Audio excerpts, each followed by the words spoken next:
this morning and last night. So maybe we will try within this panel to translate those shared values into something else and see how they can be translated into relationships, because we all love to talk about those values. History is a good guide, it can be a bad guide. There's certainly lots of good examples for the Serbs and Albanians in human history. There are also bad examples for the Serbs and Albanians in written history. And the trick for them is what kind of opportunity they're going to grasp and how they're going to learn about these examples, what they're going to learn from history. But more importantly, it's about the future, the near future, future for the children. At least for 5 of us on this panel, it's about 12 of our children. Incidentally, if you like the gender balance, 4 boys, 8 girls. Every chair here always says that he has or she has the most important, the most wonderful, terrific panel. Well, I have to tell you that we have a star panel here, and I know that you will agree. We have just the right mix of people who develop policies, who think about policies, and we have people who actually implement policies. It's difficult for me to think of a better group to talk about this topic with more authority and knowledge. If any of you spend any time on the issues in the Balkans and on the issues of Kosovo, you know everyone who is sitting next to me. But of course, you received the lovely brochure that the forum put together. But just briefly, from my right, Samuel Zbogar is in his 3rd, I think, year representing the European Union in Kosovo. Otherwise, as you know, ex-Slovenian foreign minister. But other than that, I think Samuel brings a wealth of EU, UN, OSCE, and even NATO experience to the table. Agron Bayrami is the editor-in-chief of the newspaper of record in Pristina, Koherditore. Very few of us these days can say that we worked for the same employer for more than 2 decades. I think, Agron, you have. And since your employer is the largest and most important newspaper, you've also been influencing hearts and minds for more than 20 years in Pristina. Gordana Čermić, as you know, of course, is one of the vice presidents of the Parliament of Serbia, one of the founders of the Democratic Party, not only a dreamer about democracy, but also a builder of democracy. And being friends with Gordana for more than 15 years, I have to say that there is not a single subject that you cannot talk about professionally. Otherwise, physicist by education, but so many things besides that. Besa Shahini on my left is a senior analyst for the European Stability Initiative, and Besa's favorite topics are Europe and the Western Balkans, governance, social and economic development. And if you like to read, you can read her columns, not only in daily media in Pristina, but also on the ESI website. Marko Đurić is the head of the Office for Kosovo and Metohija of the government of Serbia. You know, there are lots of difficult portfolios in the government of Serbia. Here's Tanja Miščević, she has a difficult portfolio. Marko's portfolio is difficult, but also I think the only one that combines diplomacy, social welfare, health, education, economic development, and so many trips to Kosovo and back. So, and of course you know that Marko was the foreign policy advisor to the president before taking this portfolio just a couple of months ago. And last but certainly not least, Dr. Ernst Reichel is the special envoy of the Ministry of Foreign Affairs of Germany for Southeast Europe, Turkey, and EFTA states, and certainly someone who talks about these things with great authority after being served also as the ambassador of Germany to Kosovo. My job here is not to talk. My job here is to provide for a dynamic conversation. I'll try to do that. So what I will ask the panelists is to keep your initial remarks. We have the major question for the panel to 3 to 5 minutes. If you see me waving to you, that means it's about time to stop. If you see me frantically waving to you, that means really you should wrap up. And then I'll give the panelists a chance to comment on each other's statements, and then we'll go to my and the audience's question. So, Marko, is it realistic to think of Serbs and Albanians and allies and friends in 2025? Well, I believe it is realistic, and everything depends on what we, as political representatives of all parties involved, do in the next couple of years. when we started our discussions which led to the Brussels Agreement, the level of our ambitions was, frankly speaking, not all that high. I think that no one 2.5 years ago, when we first analyzed and discussed internally whether it is favorable for us to organize a handshake with, between our Prime Minister at the time and Mr. Taci, no one thought that we are about to embark in a process which will result in the first political agreement between Belgrade and Pristina after the war. I must say that the Brussels Agreement has ever since, in the past year and a half, become almost a sort of a political brand, I think, worldwide. And we've heard from our embassies across the globe, newspaper headlines, even in the remotest African capitals, about the first agreement being something groundbreaking in the whole of Balkans and an introduction in what everyone hopes to be true and real normalization between the parties involved. Also, I must say that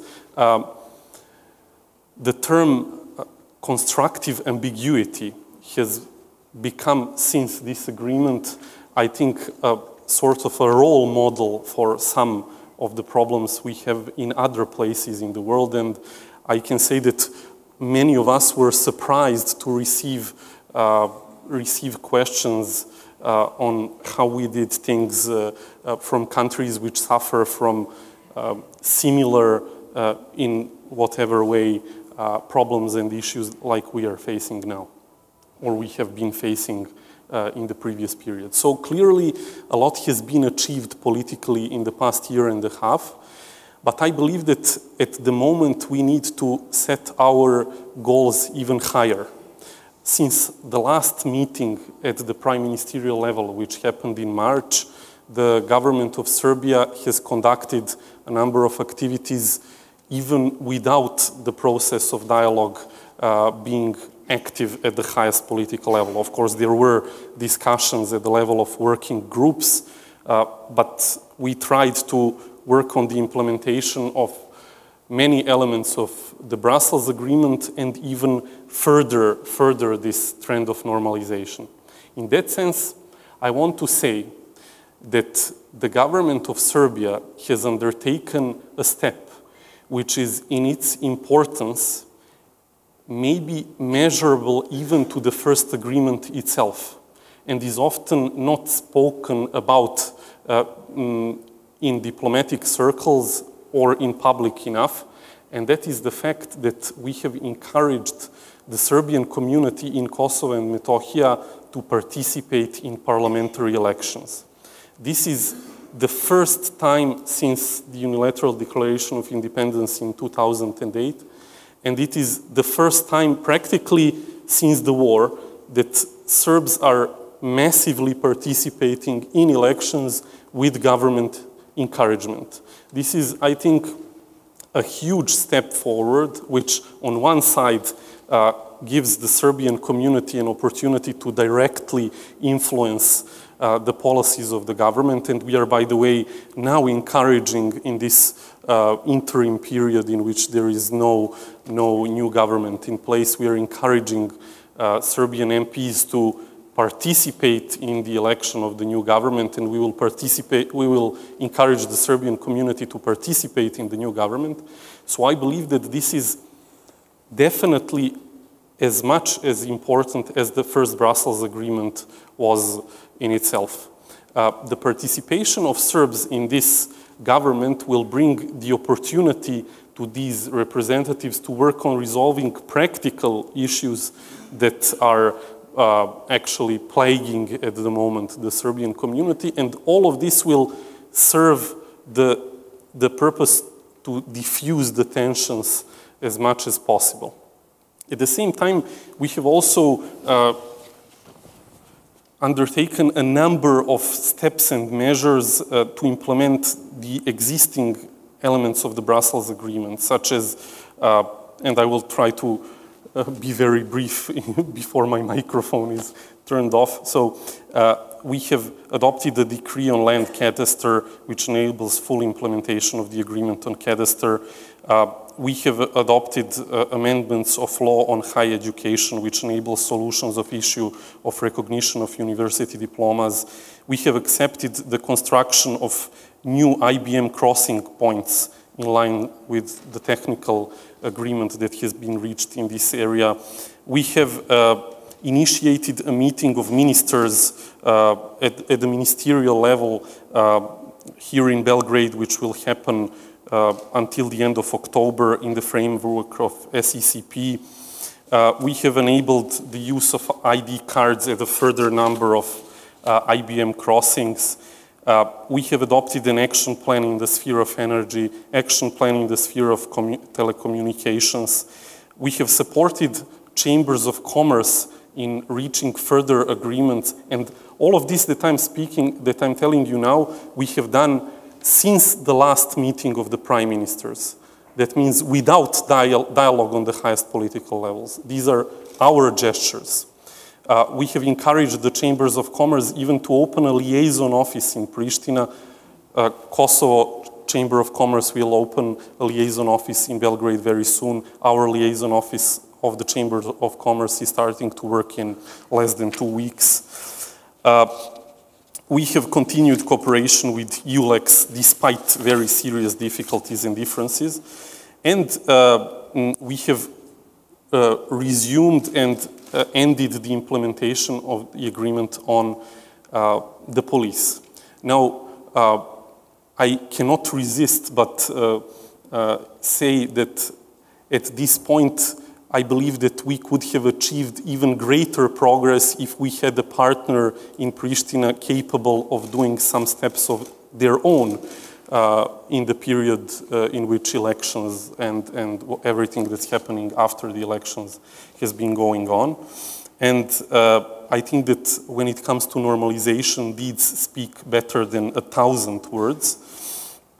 I also want to use this first address today to underline that there is a great need to be as sensitive as possible when it comes to everything that has to do with the implementation of the agreements reached. If we want in the future to see normalization going smoothly, we need to take into account problems of the local community, because our experience is that problems on the ground do not tend to resolve themselves on their own. For example, in Brussels, we have made an excellent agreement on how to work on integrating the police and how to create a police force which is ethnically proportional. But we haven't at all spoken on how new municipal administrations are going to function. We haven't at all discussed how to resolve the question of thousands of municipal administration employees in the north. And already as a government, we are sort of receiving indirect questions and in a way slight pressure by getting questions on when is law that is currently existing in Kosovo going to be fully implemented in this area. And I'm underlying the necessity to be very sensitive because what would now happen if we would immediately, without any discussion, sack a couple of thousands of people who are working in municipal administration in the north? What would the result for the community be? What the result for the normalization process would be? What would the result be if we would now, without debate, for example, agree with the premise that the community of Serbian municipalities should be no more than an NGO, despite the fact that in Brussels we clearly agreed that it should be an organization which should, of course, function within the legal framework existing in Kosovo and Metohija, but which should have visible political strength, not with the aim to govern anyone else or to undermine anyone else's interests, but to provide stability and long-term perspective for the Serbian community. I must say that we are counting on the understanding and goodwill of all of the international actors involved in this, because without their assistance, and I can testify to that, it is not only Lady Ashton and her team who have done an invaluable service to this process, but also the governments of many countries on whose assistance we are still counting. For example, if we want to boost political activities in normalization, we need better infrastructure.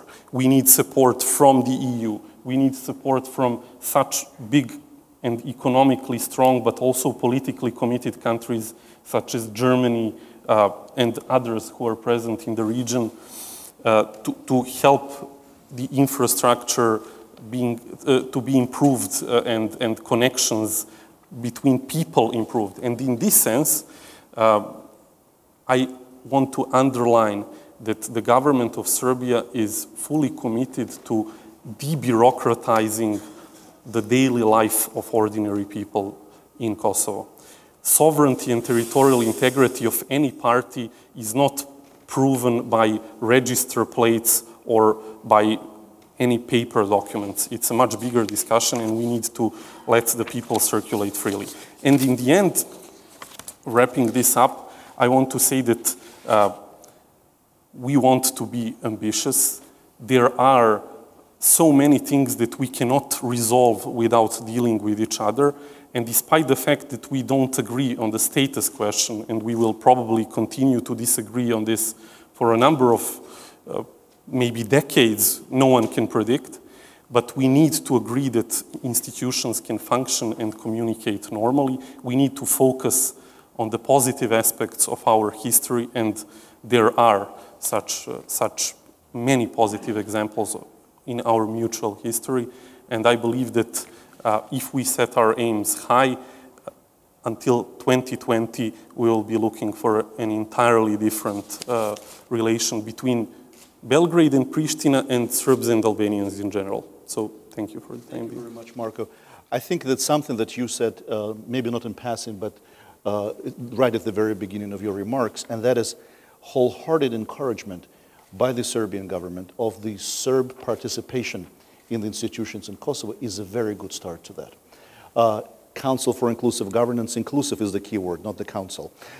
And I think the people towards whom the decisions are aimed should participate in developing those decisions. Incidentally, we just had a number of events where a group of Kosovo Serbs and Serbs from Serbia worked on recommendations for those Serbs in the new institutions. If you're interested, the website of the organization is right behind Ambassador Rahil. Not apropos, just behind you, and accidentally.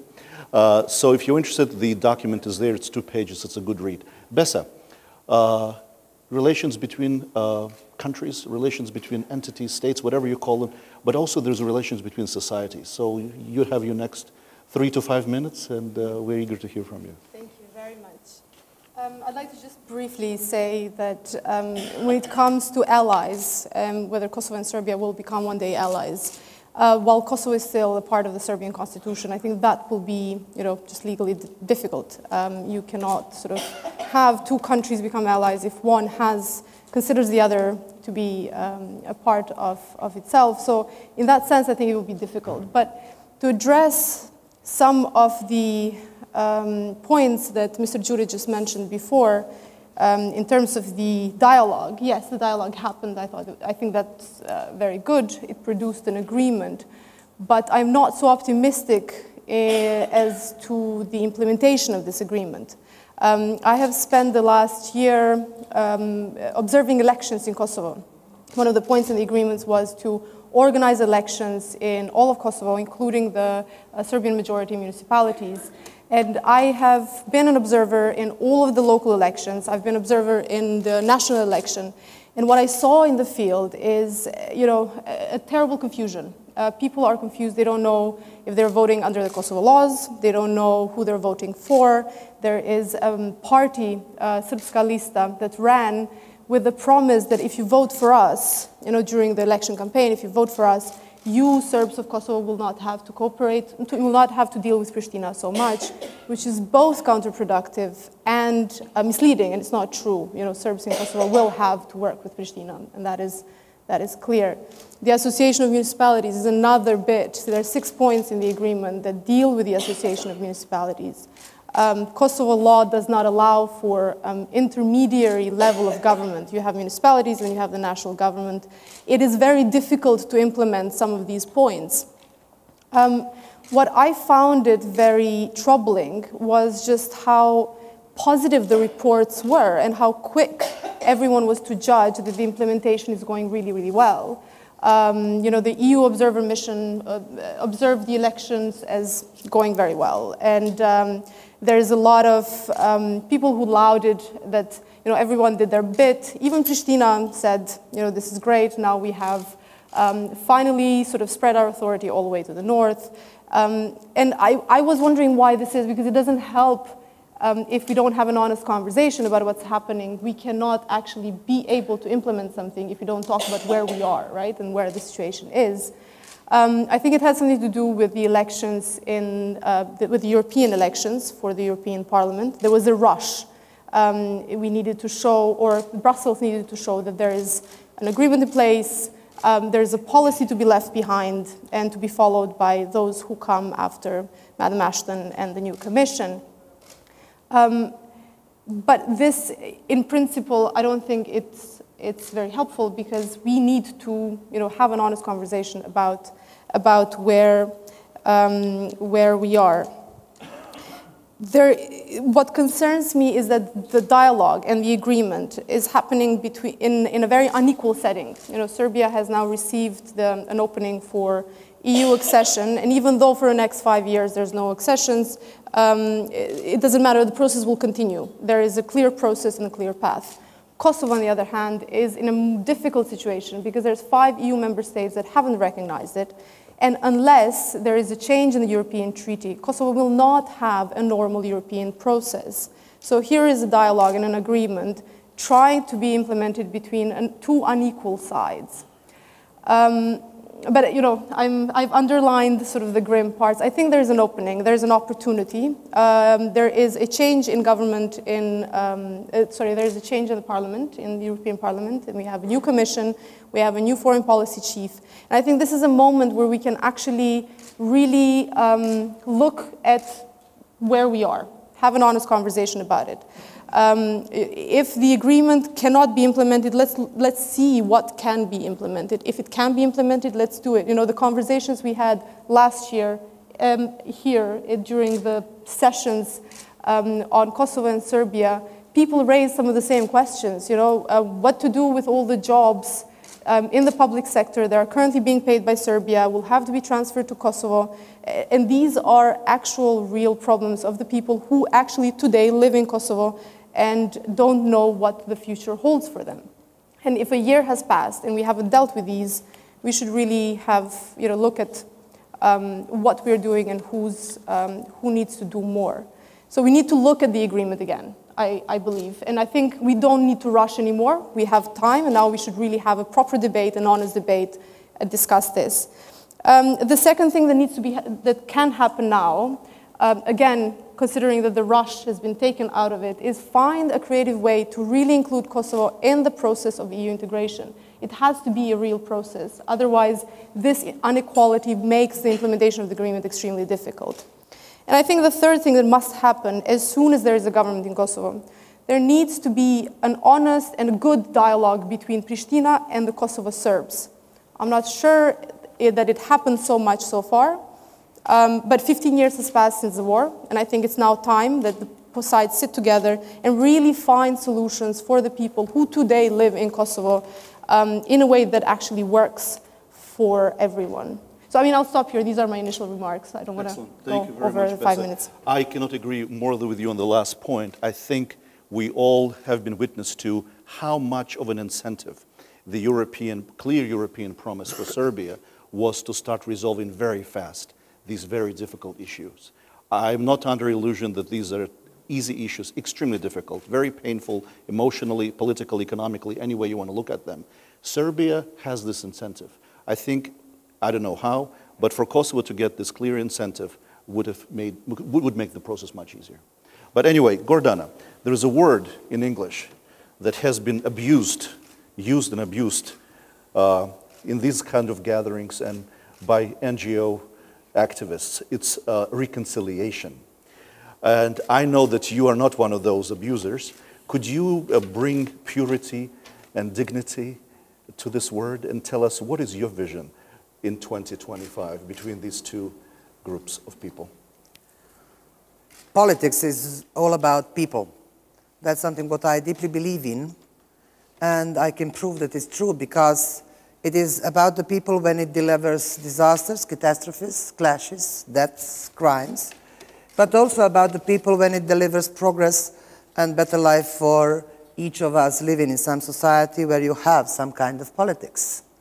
So if politics is all about the people, then it's up to the politicians to ask people, what do they think about Serbs and Albanians in 2025? And that's the easy part. The harder part is to start a dialogue with the people and try to disagree with them. Because it's normal that people will say, we are not optimistic, it will go as it went, there can't be any changes, and then have a list of obstacles for anything really changeable or being doable to have a different picture in 2025. On the other hand, there are people in each society, politicians and those from NGOs who talk about reconciliation, who can offer a kind of suggestion that what people usually want is maybe not the best thing that will happen in future. And what people want sometimes depend on what people are offered. So here is my offer. What we have seen in last 15 years, 25 years, 35 years, 50 years, 100 years, is one and the same paradigm. Serbs and Albanians changing interpretation of their common history, more or less, and much more concerning process of reconciliation. We hear that Serbs and Albanians change the facts, what my grandfather did to his grandfather or his uncle did to your uncle. You're here, more or less. And that can endlessly go in the future. And that's the offer. If we did that decades ago, why do we expect to get a different result, continuing sharing our interpretation of our common facts? It's not likely to have a different result using the same wordings, the same paradigm, the same picture. So the offer is, let's change it. Let's talk about how our children and grandchildren will live in 2025, because politics is all about the people. We who live now and will live in 2025, I will still be 56, and those who are unborn, those who are born, so how they will live. Alex meant that this panel has 12 children, right? 4 boys, 8 girls. Whatever, 30% is mine. It's actually true. So I'm walking quota. And that's the idea of the offer. If we want to have a dialogue in the future and try to imagine 2025 with something totally different when Serbs and Albanians in the region are in question, then we have to change paradigm. And that means that whoever is in politics should remember that politics is all about the people. And if you don't accept changing a paradigm about the future of Serb Serb-Albanian relationships, then you can't expect dialogue. You can't expect implementation. It's the one and old and same tool. Governments sign agreements, different kinds, but people in the field can make a difference, and they really can make peace. So the offer is, if we want to have a picture in 2025 compared to what the picture is now, then let's choose 3 items, 3 issues. What can look better in 2025? Economy? What's the choice? Are we stupid enough to think that dead borders can bring anyone economic growth? Are we stupid to think that trade can stop? Are we stupid to think that organized crime will not cooperate better? By the way, they do. They did all the same, all the time. Language. Do we think that English is the best way to understand a Serb and Albanian? Or maybe we can learn each other's language. European Union process, rule of law. What's the use of Serb to have information about Albanians living in poorer environment of rule of law, or vice versa, whatever? So these are the questions that I think that should be for the politicians as well as for the dialogue among politicians, Serbs and Albanians, but also with the people that we work for. Can it happen?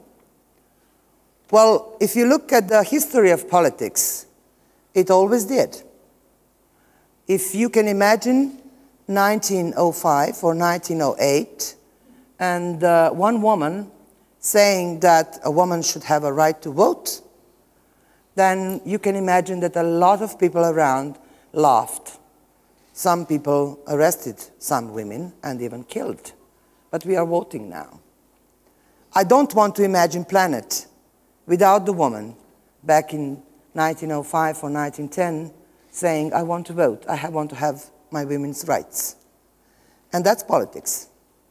That's politics because those kind of ideas does not end during your working time or your lifetime maybe, but for the next generation. So it's up to us, Serb and Albanians, and whoever wants to help us to make up our minds, because it's a free choice. You can continue changing the interpretation of the facts from the past, or you can say how we can change our paradigm. It's only up to us, because you can change a lot of things in societies, but you can't change geography.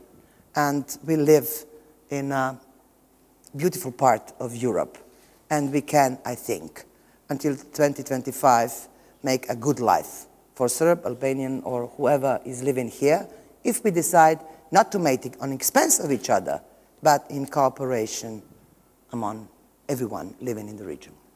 Thank you very much, Gordana. I know you can talk about any subject. You managed to return dignity not only to the word reconciliation, but also to the word politics. And that's quite rare. It happens very rarely. One thing I'm sure at this panel in 2025 will be more than 12 children, hopefully grandchildren too. Yep. Agron, when Gordana was saying they're trying to do the same thing with the same tools, I was thinking of the election of the Speaker of the Parliament in Kosovo for the nth time, doing the same thing with the same tools in the same way and trying to get a different result. But we're not talking about this, we're talking about something else. Can you dream a little bit for from 3 to 5 minutes? Do you want me to dream? Yes, please. Because there is a huge difference, I think, between what we wish and what we can do. And I'm not sure if it is fair to the public opinion to express only our dreams. Because obviously we would want to live in a perfect world in which there are no problems of the past, there is only cooperation for the future. And in that world, yes, the answer to the question of the panel is, of course, we can have alliances and friendships even between Serbs and Albanians. But realistically, is it achievable by 2025? Even in a dream, I'm not sure that we can do it in that way. And this is why. I think that first of all, we have this duality of meaning. The same things mean different things to each of us. And I think that Mr. Đurić mentioned as a positive aspect of the dialogue the fact that there was constructive ambiguity in order to achieve things.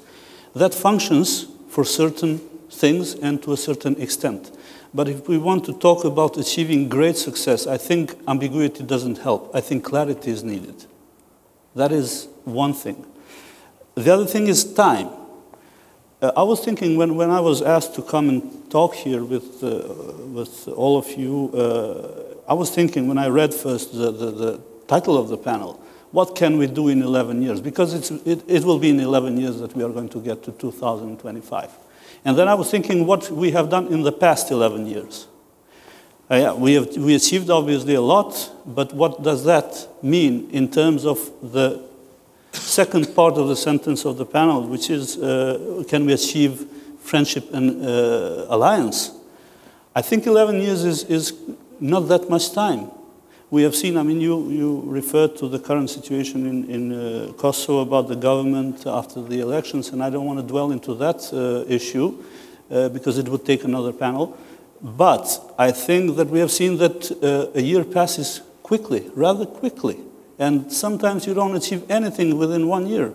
So we have to be careful when what we actually wish for and whether we can achieve it. So time is of the essence, and I don't think that realistically we can achieve in 11 years to do what you are asking us. I also think that we can achieve it, but not in that frame of time, because it's a complexity of issues that we need to deal. And in this, I will mention only one, which has to do with the current dialogue. And the fact that the dialogue has been going on between the two governments. And I, again, don't want to discuss whether it was positive or not, what was the achievements. We have heard a little bit of what was achieved from Mr. Đurić. We also have heard from Besa about the problems with implementation. But the fact is that it was a dialogue of two governments. It was a dialogue of necessity. It was a dialogue which would not have happened if EU was not pushing for it. So we have to also bear into mind that that was not a dialogue between two societies. And I think that we have to carefully see what is the way to bring the societies together, not only governments. I mean, fine, you have a picture of Prime Minister shaking hands, which is good, but that's not enough. And that will not, in itself, it will not bring great achievement, because in a year, as we have seen, that photo is not really that important anymore, because we have overcome that situation. So there's a need for a more wider dialogue, I think, between the societies in different levels, non-political, political, cultural, whatever you want to call it. And then the third point, which I think was raised a little bit by Besa, but I want to enforce it a little bit more, and I think I want to make it maybe as a provocation a little bit, maybe. That is the equality. If you talk about friends and allies, you need to talk about equality. There is no possibility of having any alliance between two unequals. If that means that Serbia has to deal with the fact that Kosovo is an independent state and accept it, then so be it.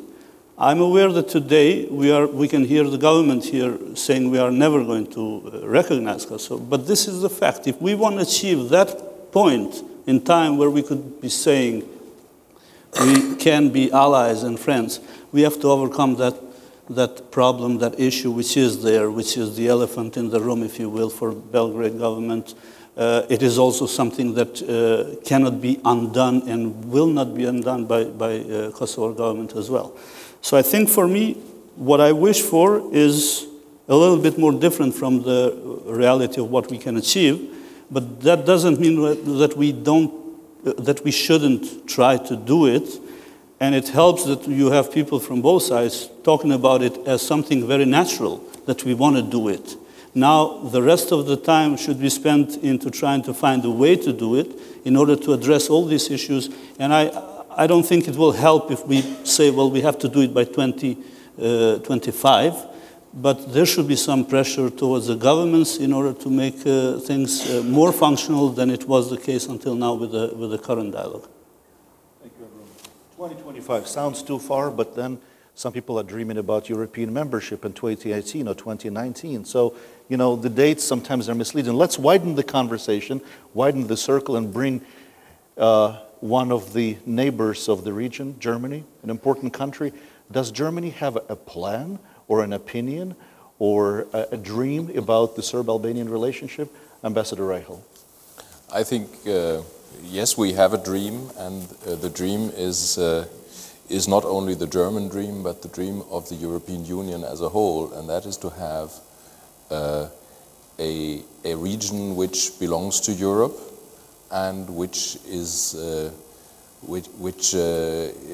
built on the principle of good neighborliness, and where there's no recurrence of tensions or fighting.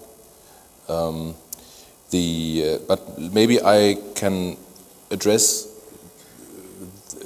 the discussion we are having today at two levels.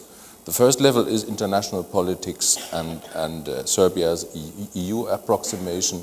Some of the earlier discussions have spoken about this, and of course you are aware that the EU's concept to bring Serbia and Kosovo towards greater, finally comprehensive normalization is that we have accession negotiations with Serbia, and we have political dialogue between Serbia and Kosovo, which is facilitated by the European Union, and that these two tracks go in parallel, and that they lead to an end state in which Serbia becomes a member of the European Union, and the relationship between Serbia and Kosovo has been comprehensively normalized. And the means by which the European Union is trying to achieve this is by its conditionality and by linking the two strands of work together. You may think that when I talk about renewed tensions and violence, I'm overly dramatic, but just let me remind you that at the time of the last Belgrade Security Forum, a Lithuanian ULEX policeman was shot in an ambush in Kosovo, and 2 years passed. There was a gun battle between German and Austrian Kosovo KFOR soldiers and armed people in the north of Kosovo, and I happened to visit the wounded German and Austrian soldiers afterwards in the hospital. Now, today we have clearly steered away from this dangerous brink, and also thanks to the political courage and vision of both Serbia's and Kosovo's political leadership. But it's also due to the EU's, the EU's clear and firm conditionality on the one hand, and the big effort put into the dialogue by Lady Ashton, who deserves all credit for the successes we have achieved. Today I'm hopeful that Serbia is beginning to pursue the dialogue, not only because it is necessary for EU approximation, but also because it begins to understand that that normalization with Kosovo is in the very own interest of Serbia, and that it is in the interest of Serbs in Kosovo. But this is, as it was said, only the level of big politics and international relations, and this is removed from regular people. And if we want to speak of friends and allies in the true sense of the word, we have to go to the level of societies, which in fact I believe is much more important than governments. And this indeed leads to the dirty word you used before, reconciliation. And of course, reconciliation goes much deeper than normalization of relations. This is a process of discourse between societies and within societies. And indeed, I mean, here today I'm a foreigner, and it's not my it's not my position to give advice or even make demands for this discourse which needs to take place. And in fact, I have an additional difficulty. Of course, I don't want to sound melodramatic, but I happen to come from a country which has committed the most terrible genocide in history and has unleashed a destructive war of aggression that the whole world has suffered from. Therefore, all I can do here is offer a little bit of experience. Talking about Germany, I trust I can say that Germany is surrounded by friends and allies today. And this is despite its dreadful history. Why? Why have we achieved reconciliation, we Germany? Because one major reason is that Germany has gone through a deep and painful societal debate about its history. It has discussed its historical responsibility throughout society. It has articulated the results of this debate clearly to the outside world, and it has accepted its territorial losses. And it has fought back against, that was also mentioned already, the temptation to emphasize perceived historical injustices which were committed against it instead of the atrocities it itself was responsible for. In the Bible there's a saying, now this is a very bad translation I'm making from German to English, which is neither the original language of the Bible. Do not look for the splinter in the eye of your neighbor, but consider the chunk of wood in your own eye. Now, regarding Serbia, in the case of Bosnia and Herzegovina and Croatia, important gestures were made, and Parliament apologized for the Srebrenica massacre. And this was reconfirmed by President Nikolic in 2013. As regards Kosovo, on the other hand, the situation is obviously different. But there's one encouraging sign, and I will stop with this encouraging sign. Today's debate here was organized upon the initiative of Serbian civil society. And I hope there will be more to come. And I want to really express my great appreciation for the initiative to have this discussion today. By framing the debate and putting this topic to discussion, I think the organizers have really hit the nail on the head. Thank you very much. Thank you very much. And I hope that the train could travel and we could bring the same cast of characters to Pristina. I think this kind of conversation needs to take place in Pristina as well. Incidentally, I think what you just said, we talk about dreams and all that, but a great policy goal to be surrounded by friends and allies for both places. I think that's a wonderful policy goal. Samuel, you're the last, but everybody keeps mentioning the European Union, the last points of the Brussels Agreement, the European Union. Can the Serbs and Albanians be on their own without the European Union? So much for you to talk about. 3 to 5 minutes. Thank you very much. Good evening.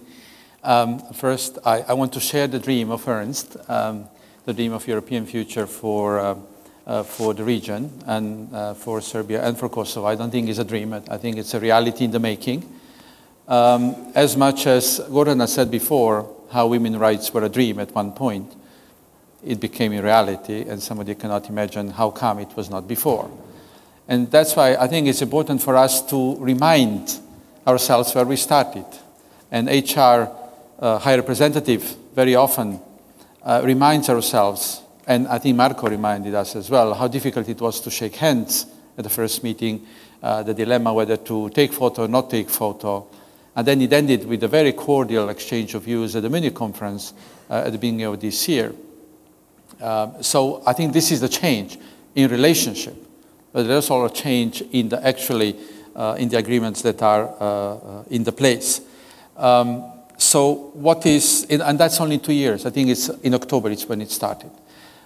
So what is the goal of the dialogue? I think that with one word is normality.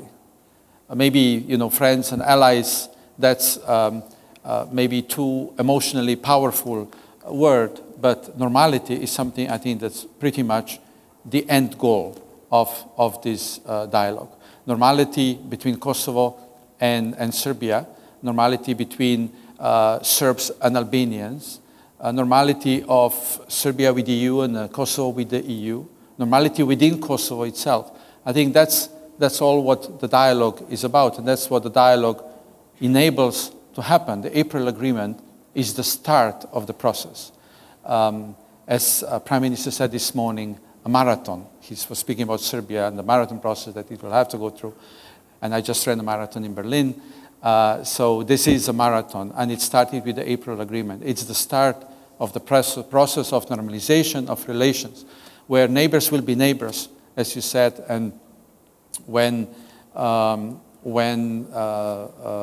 dialogue will not stay only on the political level as it is now, but it will go down to other levels as well. I see three phases of this process. One is reaching the agreement, which I think this is at the political level. You reach the agreement, and we'll need that in the future as well. The principles will need to be agreed between Belgrade and Pristina. Then you come to implementation, when we very much need to involve the locals. I think Marko mentioned before the problem of functioning of municipalities.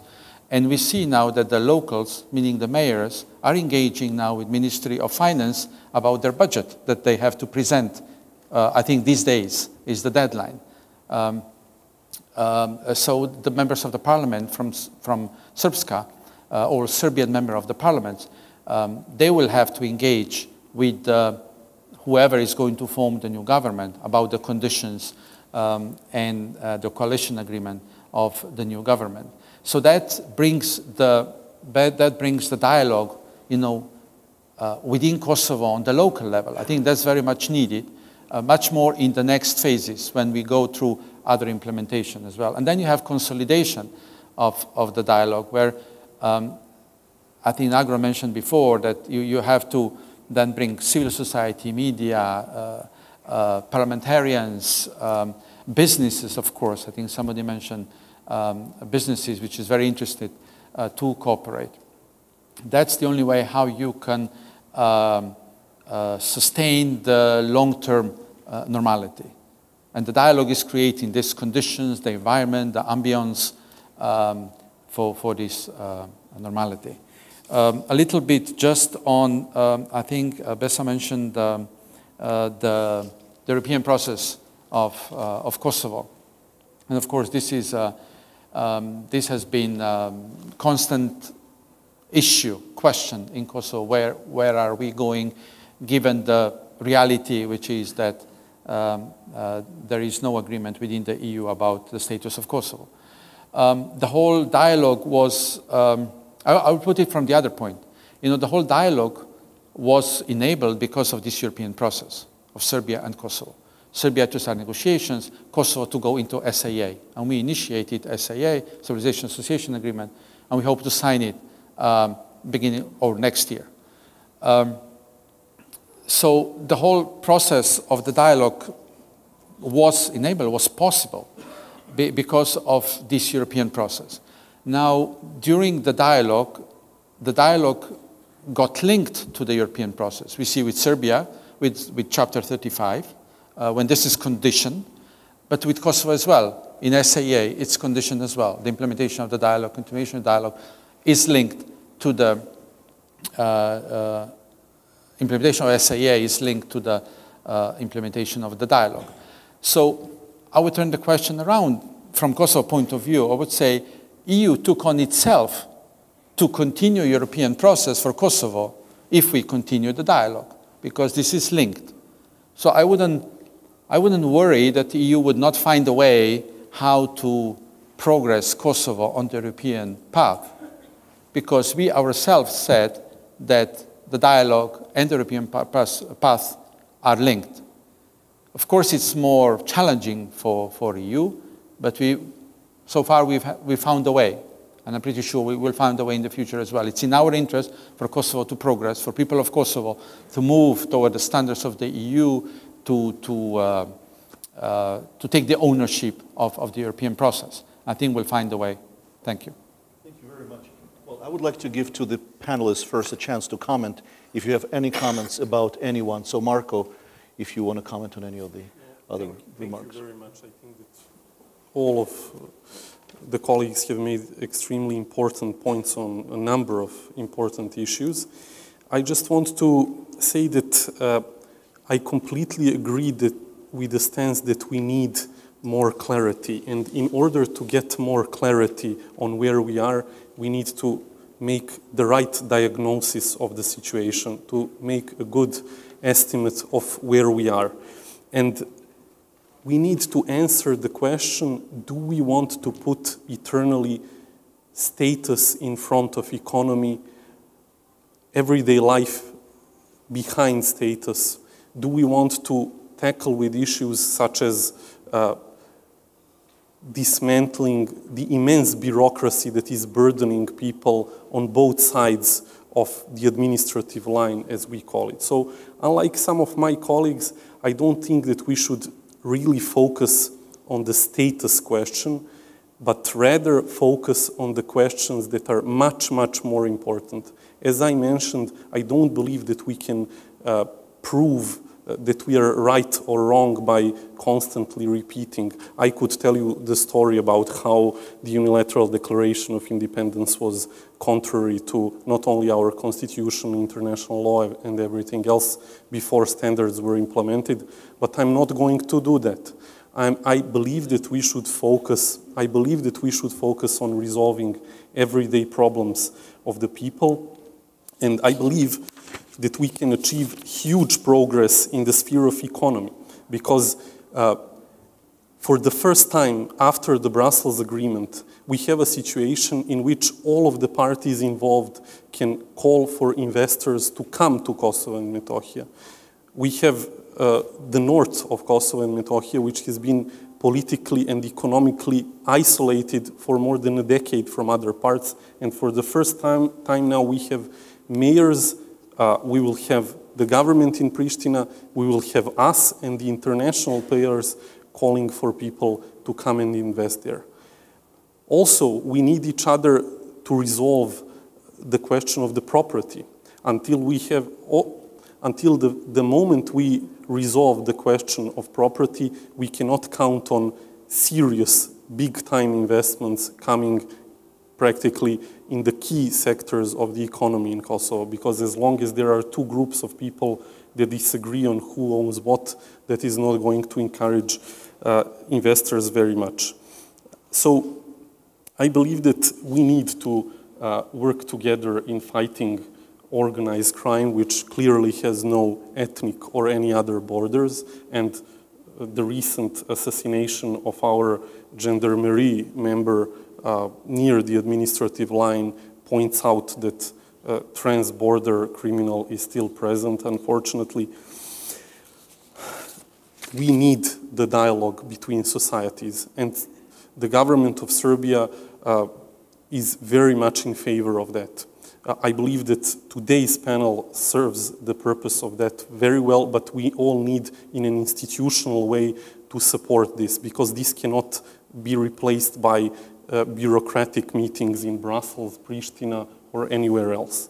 And finally, reconciliation is something that we, despite the serious political differences that we have, must strive for, although I must say that, frankly speaking, it is sometimes easier to speak with representatives of the generation that hasn't directly been involved in conflict, directly participated in conflict on both sides. Because, and I'm going to mention, I'm going to point at the big elephant in this debate, and that is the fact that in certain top-level positions in all parties, we still have people who have been directly involved or former warlords participating in the political debate. So it's a bit hard to reconcile with former warlords, but this is precisely what we need the dialogue between civil societies for. So, thank you. Anyone else? Any comments? Bessa? So I just want to say something that addresses the question of the economy and the reconciliation, sort of some of what was said before. So but I will take 2-3 minutes to say this. Currently, both economies of Kosovo and Serbia are not doing great. There's, you have, if you look at the GDP per capita of both Kosovo and Serbia compared to the average GDP per capita of the EU, Kosovo stands at like 18%, and Serbia stands at 35%. And where we are failing mostly is to create jobs of the people of working age who have jobs in Kosovo. This is less than 40%. In Serbia is a bit over 50%. And so when we're talking about 2025, the question becomes, where will the jobs come from for the people who will then enter the job market? Today, those people are 15 and under and are in a segregated school system in Kosovo. You have 20,000 Serb kids that go to school in Serbian, paid by the Serbian Ministry of Education. Perfectly fine. I think it is great that this is the kind of investment that Ministry of Education does in Kosovo with helping the Serbian children to get good education. It is just that I was wondering if those kids enter the job market in 10 years, they don't speak a word of Albanian. The economy in Kosovo is, the language there is in Albanian. It's 92% of the population is in Albanian. So if we're hoping to get economic development, there will be jobs then, and the people who are excluded are the kids who are today, living in Kosovo, but will possibly not be able to take part in the job market. This is one point that I think both governments can work on together. Currently, they are financing this together. The Kosovo government finances the schools, whereas the Serbian government finances some of the salaries of the teachers. Kosovo government also finances some salaries of the teachers. But providing Albanian as a second language would be important. Or this is, if people might think this is too soon to, for whatever reason, a stronger instruction in English as a second language would be extremely important, for these kids to be able to have access to jobs in a Europe that we're all trying to join. I was shocked. I'm doing currently research on education in Kosovo, and this is where all of this is coming from.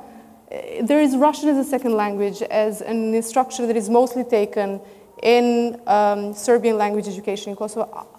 What are these kids going to do with the Russian as a second language? Are they planning to go and work in Russia? And I think that if you're thinking about what to do, we were talking before about language, economy, 2025, how to ensure that these kids have the life that they deserve and the future that they deserve, we need to make some decisions today.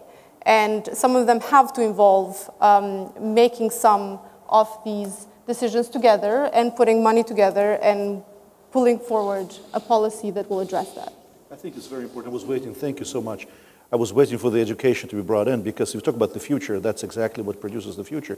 The other item that I was waiting to hear was the issue of freedom of movement, but not the funny freedom of movement we have right now, the circus with license plates, the very high fees and all of that. It's wonderful and terrific, but if your average salary is 200-300 euros and you have to put half of it in for the privilege of using the wonderful Serbian highways and vice versa, I don't think that's a freedom of movement. Make for these people much easier going from one place to the other. Make it free, and this acrobatics. Who cares what's written on the license plates? I don't like my Pennsylvania license plates anyway, too, but I have to do it. That's it. That's how it is. But I can drive to New Jersey. And I don't like New Jersey either, but I have to do it because they have better grocery stores. Gordana. Briefly, if I heard all of us correctly, we are cautiously optimistic, looking for the future to be bright, but not really sure that there is a knowledge, skill, will enough to really make it bright. And that's why I want this additional question. In 2025, there will be Serb and Albanians voting for the first time. There will be 18. Nowadays, there are 7.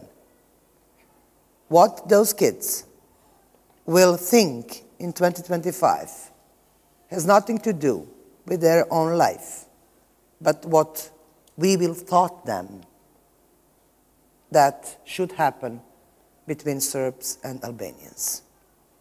So when I say it's a free choice, then it's a free choice. And those kids who are 7 nowadays, they will be educated wherever.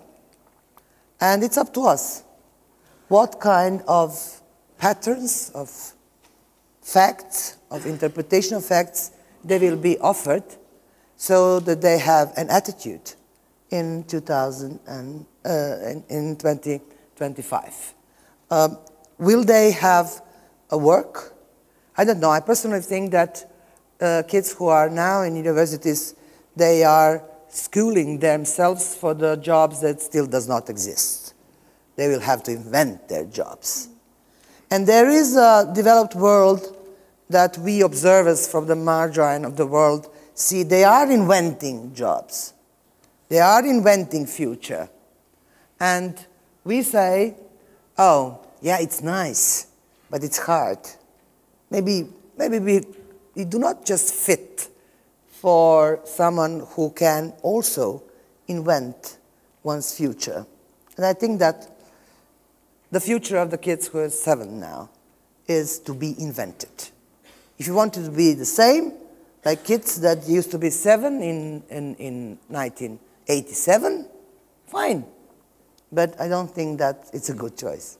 That's true. Agron, a quick comment and then we'll go to questions. Yes, quickly, I would like to thank Mr. Zbogar for making this important distinction that the current dialogue is about normalization and it's not yet achieved. It's a totally different thing from what we are hoping to achieve in this term of friends and allies.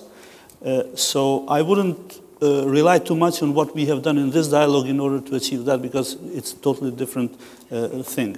The second thing I wanted to also thank Dr. Reichel for mentioning Germany and making the point about how today Germany is surrounded by friends and allies. So I think we should think about that. What does that mean? And I will not dwell on that much. About the past, and I fully agree that what we do today is going to have a huge effect on the kids in 11 years or 20 years from now. So what we are doing today is going to be their past. Therefore, I would not agree completely that we cannot talk about the past, because it is our current moment that we are living also. As an example, I will mention you, we had a great deal of emotions being expressed with the return of the missing, the bodies of the missing from Serbia just last month, because there was this disagreement over the date when they are going to be brought at the border and so on. So it's a very emotional issue. It has to do with the past, but it also has an immediate direct effect on the present. And therefore, I think that any sustainable achievement or any sustainable friendship or alliance that Kosovo and Serbia will make at some point in future will have to deal with the past as well. It's difficult, but it's unavoidable, I would say. I think that's true, and I think too many people are waiting to talk about the past, and some people are waiting for apologies as well. And saying, you know, I apologize, but you've done to me the same thing is not an apology. Apologize, and you'll get the other apology sooner or later the other way anyway. I had just one small remark again about the status issue. I don't agree that we can simply say, well, you know, forget about status because we have economic problems. I think that the fact that Kosovo is independent is not only a problem for Serbia and a problem that Serbia has to deal with somehow. It also is a problem for us that Serbia doesn't recognize us. But there is another bigger fact that the European Union has its own position. There are 23 countries within the EU who recognize Kosovo, which is a fact that is not going to be undone. There are 5 countries that don't recognize, so we have to, you know, deal with it in one way or the other, both of us. So I don't think it's possible to forget about status and independence and talk about friendship and alliance at the same time. Thank you, Agron. Well, time goes fast when you're having fun. We have 15 minutes left, and I will open the floor to questions. Please, we'll try to group the questions. Please just keep them very brief. Don't make any statements. If you want to make statements, talk to all the organizers. Next year you can have a panel. So the first hand, I just see one hand. Please introduce yourself too, so we know who you are. Hello, Vojislav Gavrilovic from Balkan Security Agenda. First of all, I'd like to congratulate the organizers for choosing this title. It's brave and visionary, and it is a rather important matter for the security of the region. But I have a question and a comment on the remarks expressed by Ms. Shahini. And she mentioned that we need to talk honestly about the problems and face the facts. So she mentioned that a certain Serbian political party promised to its voters that they wouldn't have to deal with Pristina authorities if they voted for it. And I'd like to ask for, the possible causes for such political marketing. There's obviously a mistrust of the minorities in Kosovo that is not only based upon rough historical experiences. The present facts are still that minorities are facing various problems in modern Kosovo society. Majority of internationally replaced people and the people that were expelled did not have adequate means to return to their homes. The efficiency of persecution and investigation of hate crimes that happened in the past decade were of questionable quality. And all that only increases the mistrust that needs to be overwhelmed in an effort to incorporate the minorities and the Kosovo Serbs into Kosovo's legal framework. Okay. Thank you. Any more questions? And the question was, what is the Kosovo government doing to overcome this problem? Yeah. Well, there is no government in Kosovo right now. They're waiting for one. Any more questions, please, in the back?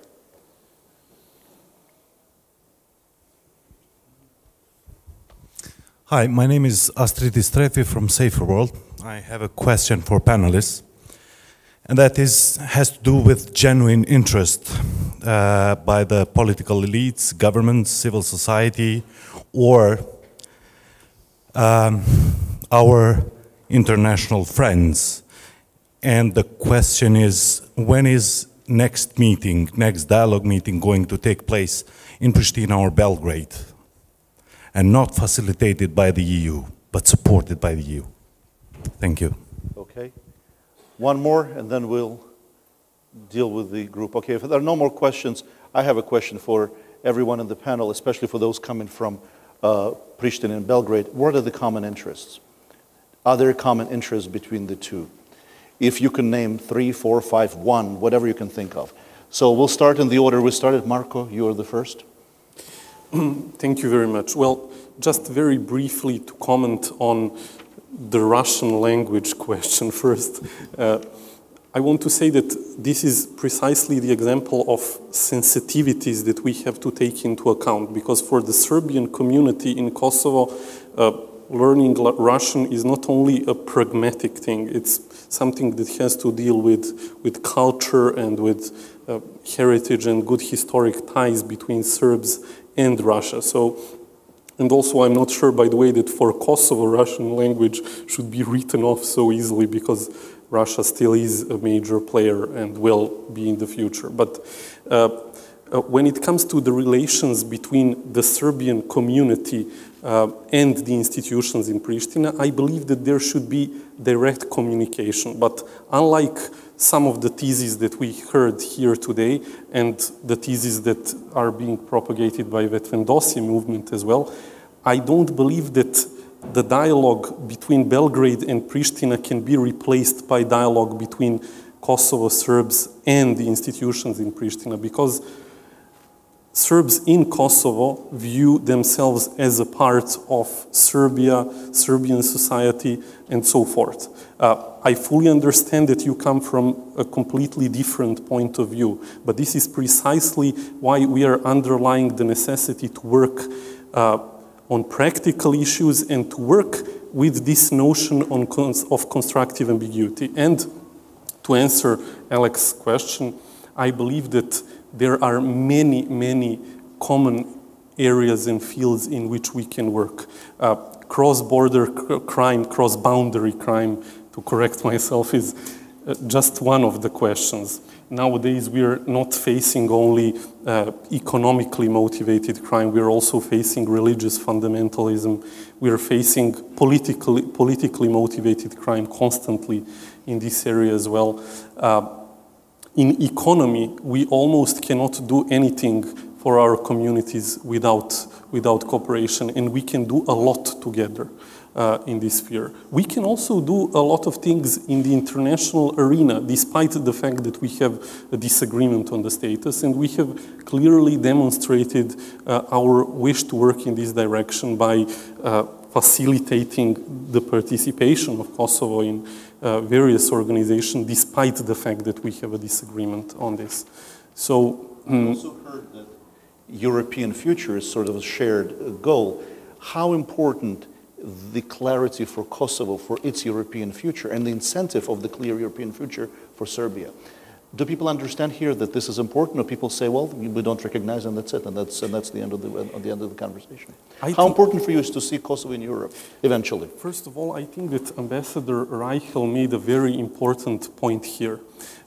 We in Serbia do not view this process of normalization just as something that we are doing for the sake of our European integrations or to, be in favor of the international community. No, it is a necessity of life for us. If we want to resolve our problems on the ground for our community, we need to engage in this dialogue. And we don't want, as someone here said, we really as well want to be surrounded only by friends and neighbors. We do not want a hostile entity at our boundaries or borders, however you prefer to call it. And we want instead to direct the vectors of our internal and external policy in a way that they are complementary with the interests of the people in Pristina. And I believe that despite the disagreement on status, if we are not so much insistent on imposing each other's view on this, because you won't hear us here imposing our view on this on anyone in Pristina. We have our own view on this, but we are not imposing it. So if we give up the idea that we need to impose our view on each other on this topic, I believe that we can really go a long way. Thank you. Bessa. All right, very briefly, and I tried to address some of what was said here and your question specifically. It is true that there's a lot of issues when it comes to the rights of the Serbian community in Kosovo, and not just the Serbian community, other minorities.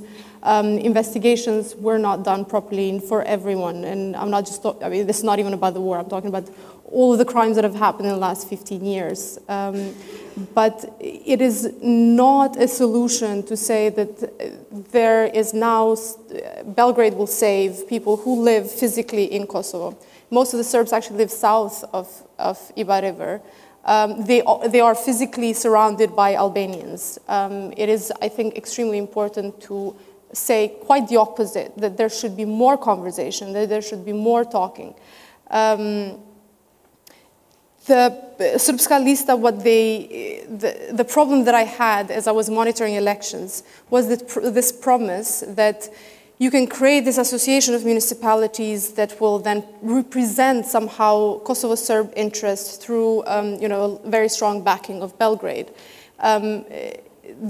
There was, for many years, Serbian municipalities were created precisely to decentralize power, empower Kosovo Serbs where they are, and not sort of somehow move them somewhere else or in real terms or imaginary, but to decentralize this power and to have them represent themselves and have this conversation with the national institutions, but also there's separate seats for the Serb community in the parliament, and there's reserved seats in the government. All of this was put in place precisely to have this representation. And I felt it was very counterproductive to say that this is now put aside and we'll create another layer which will somehow do this differently but with the backing of Belgrade. I don't, it's first of all not clear how it will be done, whether it will be productive, and it has caused a lot of confusion. People who voted then in the local elections were very confused as to what they were voting for, who they were voting for. There are Serbs south of Ibar who don't actually feel represented by Srpska Lista. They feel that they only won because they had a lot of support. All of these issues, I think, have to be dealt directly between the people who live in Kosovo. And the dialogue between Pristina and Belgrade is one thing, but there needs to be a dialogue between Pristina and the people who live in Kosovo. I think this is extremely important. So what are the common interests? Everything. We live next to each other. We live with each other. Belgrade and Pristina. Economy, the future. I mentioned one thing. I mentioned the future of jobs. How are we going to create jobs? Who's going to work in those jobs? All these issues need to be discussed and have space for common conversation and common solutions. We are already interlinked. There's this question of what should we discuss is a bit superfluous because I think it's everything. Yeah, and like any NGO, you do fundraising and you look for foundations, companies, ministries, whatever. Try to find a big American company who's interested in this region. These are small markets. So if you unite together, if you do something together, maybe there will be a big US company who will be interested in doing something major in this part of the world. But if I can just say this, our education system, not just in Kosovo, but in Serbia and Albania as well, in the whole of the Balkans, is not preparing our kids with the basic skills to provide them, to make them ready for the jobs that the investors are usually looking for. So this is something we really have to work on. This is hard. These are the difficult reforms that we have to take into account when we're talking about the future and when we're talking about what can be done together as well. Thank you. Gordana. Common interest. Lack of rule of law, nobody likes that. There's a kind of an allergy on rule of law in our societies. But that's a serious common interest, lack of rule of law. Second one is environment, or destroying it, not taking care of it, and lack of having a plan to improve what the environment in our region is. And third is the role of women, which is with the very small differences. So if I want to share something very in common between Albanians and Serbs, I don't think that there is any difference when you are beaten by your husband Albanian or beaten by your husband Serb. But that's something what I think that can be done in common interest, in changing, in improving rule of law in our societies, exchanging experience, in having an agreement about environment. It's a very serious issue, and work on improving the role of women. And I will end with just a remark. The famous speech of Martin Luther King, he did not start with, "I have a nightmare." He said, "I have a dream." So I just please to all of us to remember that. Thank you. Agron. Well, I'll try to answer first this question about genuine interest and whether there is a possibility to have discussions between Kosovo and Serbia in Pristina or Belgrade without EU mediation. I think in case of governments, I don't think it's still possible, and I don't think it's sustainable, because at the end of the day, imagine if we would have had any sort of agreement if there was no mediation by Ashton in this process. I don't think that we would have had a process at all. So I think it is still necessary for international community or more precisely for European Union to be there, because we need a guarantor. We don't trust each other, and that's going to remain a fact for a foreseeable future. On the other hand, about the possibility of discussions in Pristina, I think that I have seen there are a few Kosovo Serb politicians here who have been part of the government or are part of the government of Kosovo, and they can tell you that, the discussions have existed. There has been a process, maybe not as good as we would have wanted to be, But I think that has to do with the fact that what we need to achieve in Kosovo, inside Kosovo, is the integration of Serb community. And I also would remark here that the relationship differs depending on which Serbs we talk, meaning that beyond the river in the north, there was always a problem of even communicating.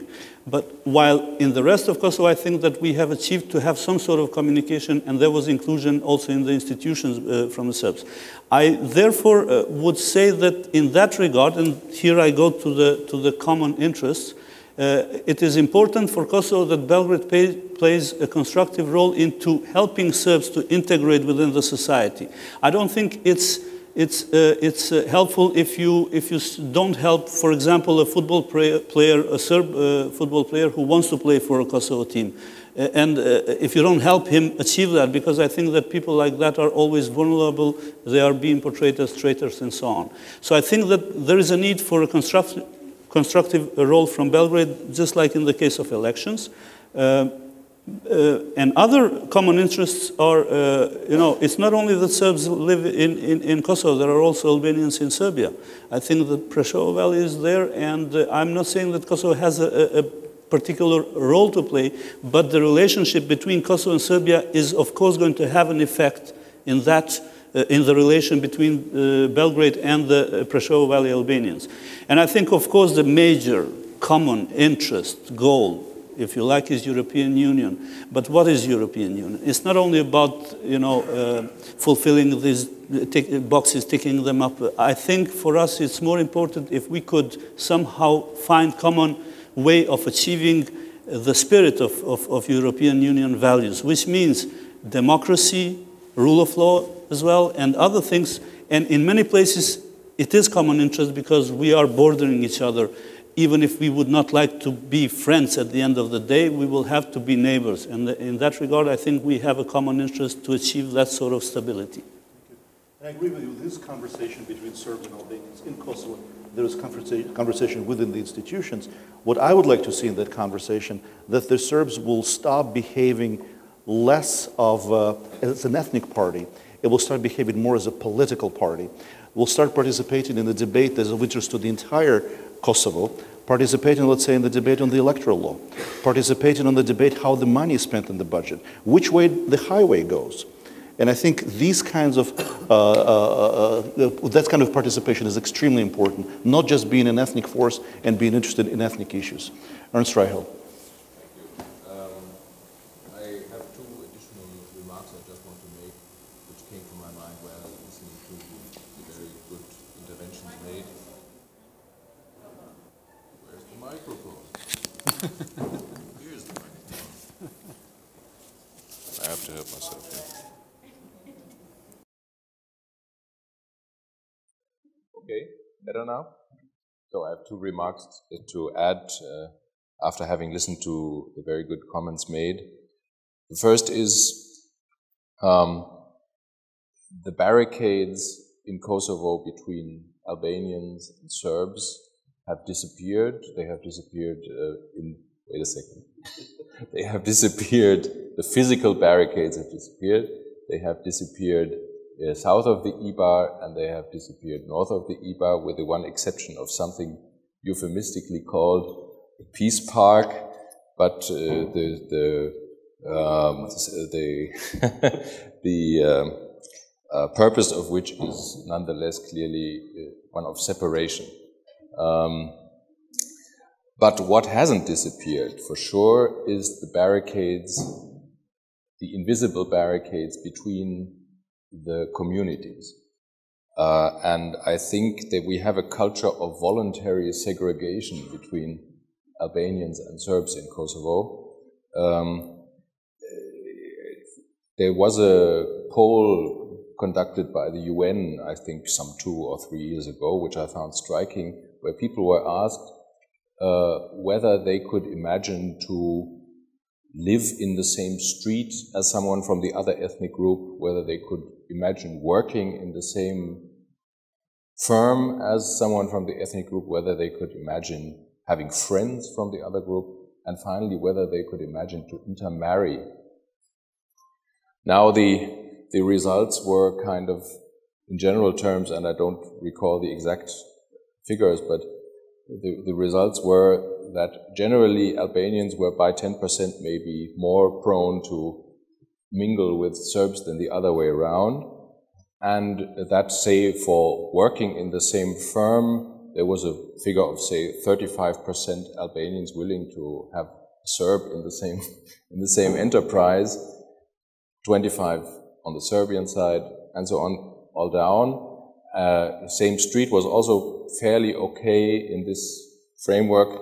The most striking bit was, of course, intermarriage, and you had 1% Albanians who could imagine to marry a Serb, and 0% Serbs who could imagine to marry an Albanian. I think we have, if we speak about reconciliation, that is really, I think, that there's a lot of work to be done. Secondly, status has been mentioned. Status and constructive ambiguity about status. Marko Đurić is right. The concept of the dialogue as it exists is based on constructive ambiguity about status, or agreement to disagree about status. And this, I trust and believe that this will take us pretty far on the course of normalization of relations. Reconciliation, again, is a different thing. And there I would indeed believe, and I mean, I'm speaking from psychological experience from Kosovo. In Kosovo, the fact of non-recognition is really a thorn in the side of every single citizen, and full reconciliation, at least I can personally not imagine without a resolution to the status issue. So if we're speaking about 2025 and friends and allies, indeed, I mean, normalization, yes, comprehensive normalization, with the ambiguity contained in this term, yes, but real reconciliation, I think, will not be possible without a line drawn under the status issue. Finally, we address the elephant in the room. Samuel. Yes. The last comment, and then we go because we're over time. Yes, thank you very much. Ernst mentioned very well the roadblocks, the mental roadblocks, I think, which we are very well aware in Kosovo. That goes with the lack of trust that was mentioned before by somebody between the communities. There is school in Kosovo that has a wall between the classes, and Serbs kids come in the morning or in the afternoon, and Albanians come in the morning or the afternoon, so that they don't meet. But that's because of the self-imposed isolation, yes, or mistrust, genuine mistrust and fear that still exist. So yes, there is a role there for the government to do more when the new government comes in. There is a role for us to express support and standing by communities in Kosovo. That's why we are investing 38.5 million in the north for the implementation of the dialogue, so the people in the north will see that the international community is interesting for the development of the region, so that they will feel comfortable where they are and stay where they are, or even people return where they want to return. But that's why also at the moment I don't think that you can forget about Belgrade-Pristina dialogue and leave it and drop it to the local level. I think we all agreed Belgrade-Pristina is needed, but it's complemented. It has to be complemented by the local dialogue. I think it should be encouraged by the local dialogue. Both sides should be encouraged, Serbs and the government, to do more on this local dialogue. And we see things happening. As I said before, mayors did come to Pristina and talk to ministries about concrete issues that they have. Privatization is a big issue that was raised by Marko. But there is a PAC, Privatization Agency of Kosovo, where a Serb has a seat there. So probably there are instruments also how this can be dealt with in institutions. When is the next dialogue going to be direct? I don't think, I agree. Probably not so soon. We don't even know when the next dialogue is going to be because we are waiting for the government. So we are eager to have that to finish some of the work that's on the table. But I think we should move slowly toward that. We have liaison officers in both, in Belgrade and in Pristina. They could be given some tasks, more tasks, like the visits that we are handling in both directions. I think that's something that they could take up and start working directly. So I think we cannot just say, well, it can't be done now, but somehow we have to prepare the ground so that one day this could be, it could be direct communication. Agron was very well explaining about the EU process, so I was already afraid I'm losing my job there, because it's true. What we are saying is, for Serbia or for Kosovo, it's not about ticking the boxes and we have to do this because the EU is asking. Prime Minister said very nicely in the morning, was explaining this, they're doing for Serbia itself. And the same was Agron was, this is, the EU is, it's not, you don't come, you don't tick the boxes and one day then you get the key and you enter EU. No, through this ticking the boxes, through this process, you change yourself to the way that you want it to change, lack of rule of law, women's rights, democratization, and everything. So that's the genuine interest of people in Serbia or in Kosovo, that they become like, the standards become like, they're supposed to be in the European Union. They're not everywhere, but they're supposed to be in the European Union. And that's why we need the process, because people have to do it themselves. Serbia and Kosovo, they need to do transition themselves. But this process, the promise, the perspective that EU is providing is the engine of reform that helps do it faster. And that's why it's important to keep it alive and open for Serbia, which is obvious, but also for Kosovo. Coming back to the question that Besa had before, I think it's very important that this keeps open the perspective for Kosovo to move forward. Thank you very much. Thank you very much. Well, I promised to you, I did not lie, it would be an interesting panel. These are excellent people, and they certainly demonstrated their eloquence, seriousness, but also a vision. Some of them were more optimistic, some of them were more, I would say, realistic, but it certainly encourages us to think to start somewhere. I cannot think of a better place to start than start building trust, start having these conversations on all sorts of levels, and probably a good physical way of doing it would be, I don't know if how many of you have been to Mitrovica lately, that Peace Park or whatever it is, some of those trees are dying already, they are brown. I think these trees need to be taken into wonderful room for the winter. I don't think they need to be there out, and that will be a nice way of started opening those barriers, maybe the last physical barriers, and start building on the common future.